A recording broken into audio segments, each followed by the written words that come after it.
Surat civil હોસ્પિટલના gate બહાર એક યુવક સિટી બસ નીચે ઘૂસી જતા લોકો આશ્ચર્યમાં મુકાઈ ગયા હતા। મુસાફરો પણ બસમાંથી નીચે ઉતરી ગયા હતા।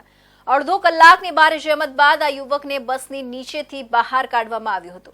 યુવક માનસિક રીતે બીમાર હોવાના પગલે તાત્કાલિક તેને સુરત સિવિલ હોસ્પિટલના ઇમરજન્સી વિભાગમાં દાખલ કરવામાં આવ્યો હતો। હાલ તેની સારવાર કરવામાં આવી રહી છે। સુરત સિવિલ હોસ્પિટલના ગેટની બહાર એક યુવક સિટી બસ ઊભી રહેતા જ તેની નીચે ઘૂસી ગયો હતો। આ બાબતે આસપાસના લોકો દ્વારા ડ્રાઈવરને જાણ કરવામાં આવી હતી।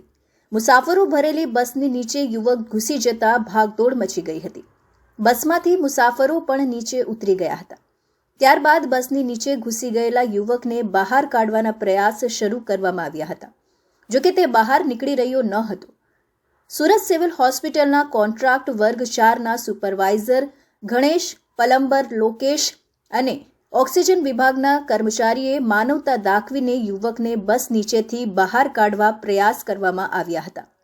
લાંબા સમય સુધી ટ્રાફિક જામ રહેતા લોકો પણ મૂંઝવણમાં મુકાઈ ગયા હતા। અડધો કલાકની ભારે જહેમત બાદ યુવકને બસ નીચેથી બહાર કાઢી સિવિલ લઈ ગયા હતા, જેના પગલે સિવિલ બસ રવાના થતા વાહન ચાલકોએ ટ્રાફિકમાંથી રાહત મેળવી હતી। સુરત સિટી બસની નીચે ઘૂસી ગયેલો યુવક માનસિક બીમાર હોવાનું જાણવા મળ્યું હતું, જેથી સિવિલના કર્મચારીઓ અને લોકો દ્વારા હાથપગ બાંધીને યુવકને સિવિલ હોસ્પિટલના ટ્રોમા સેન્ટરમાં લઈ જવાયો હતો। હાલ આ યુવકને સિવિલ હોસ્પિટલમાં સારવાર આપવામાં આવી રહી છે। અત્રે ઉલ્લેખનીય છે કે આ યુવકને બસ નીચેથી કાઢીને સુરત સિવિલ હોસ્પિટલના કર્મચારીઓ દ્વારા માનવતા દાખવવામાં આવી હતી। તો આ હતા સુરત બુલેટિનના મહત્વના